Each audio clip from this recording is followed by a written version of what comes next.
ಎಲ್ಲರಿಗೂ ತುಳಸಿ Bhat blogs Kannada YouTube ಚಾನಲ್ಗೆ ನಿಮಗೆಲ್ಲರಿಗೂ ಸ್ವಾಗತ. ಇವತ್ತು ನಾನು ಒಂದು ಒಳ್ಳೆ ಬೆಸ್ಟ್ ಹೋಮ್ ರೆಮಿಡಿನ ತೊಗೊಂಡು ಬಂದಿದ್ದೀನಿ. ವಿಡಿಯೋ ನೋಡೋಕ್ಕೂ ಮುಂಚೆ ಯಾರೆಲ್ಲ ನನ್ನ ಚಾನಲನ್ನು ಸಬ್ಸ್ಕ್ರೈಬ್ ಮಾಡಿಲ್ವೋ ದಯವಿಟ್ಟು ಸಬ್ಸ್ಕ್ರೈಬ್ ಮಾಡ್ಕೊಳ್ಳಿ. ಹಾಗೆ ಪಕ್ಕದಲ್ಲಿ ಕಾಣ್ತಿರೋ ಬೆಲ್ ಐಕನನ್ನು ಕ್ಲಿಕ್ ಮಾಡೋದ್ರಿಂದ ನಾನು ಹಾಕೋ ಪ್ರತಿಯೊಂದು ವಿಡಿಯೋ ನೋಟಿಫಿಕೇಷನ್ ಫಸ್ಟ್ ನಿಮಗೆ ರೀಚ್ ಆಗುತ್ತೆ. ಇವಾಗ ವಿಡಿಯೋ ಸ್ಟಾರ್ಟ್ ಮಾಡೋಣ ಬನ್ನಿ.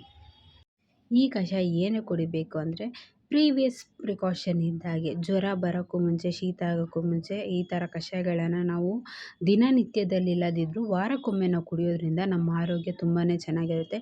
ಶೀತ, ಜ್ವರ, ನೆಗಡಿ, ಕಫ ಇವುಗಳಿಂದ ದೂರ ಇರ್ಬೋದು. ಇದು ನಾನೀಗ ಅರ್ಧ ಲೀಟ್ರ್ ನೀರು ತೊಗೊಂಡಿದ್ದೀನಿ. ಅದಕ್ಕೆ 1.5 2 ಸ್ಪೂನಷ್ಟು ಕಾಳು ಮೆಣಸು ತೊಗೊಂಡಿದ್ದೀನಿ. ಹಾಗೆ 1 ಸ್ಪೂನಷ್ಟು ಜೀರಿಗೆ ತೊಗೊಂಡಿದ್ದೀನಿ. ಅರ್ಧ ಸ್ಪೂನಷ್ಟು ನಾನು ಅರಿಶಿನ, 2 ತುಂಡಷ್ಟು ಶುಂಠಿ, ಹಾಗೆ 4 ರಿಂದ 5 ಎಸಳು ಬೆಳ್ಳುಳ್ಳಿ ತೊಗೊಂಡಿದ್ದೀನಿ. ಆಮೇಲೆ ಇದು ಚೆನ್ನಾಗಿ ತೊಳೆದು ಒರೆಸಿರೋ ವಿಳೆದೆಲೆನ 2 ಚೂರುಗಳನ್ನಾಗಿ ಮಾಡಿ ನಾನು ಅದನ್ನು ಹಾಕ್ತೀನಿ.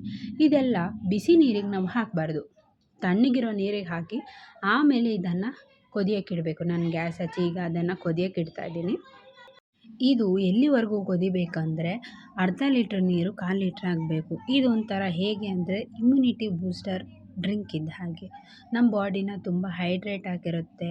ಮತ್ತು ಕಫ, ಕೆಮ್ಮು, ಶೀತ ಇದು ಯಾವುದು ಆಗದೇ ಇರೋ ಹಾಗೆ ನಮ್ಮ ಬಾಡಿಯನ್ನು ಕಂಟ್ರೋಲ್ನಲ್ಲಿ ಇಡುತ್ತೆ.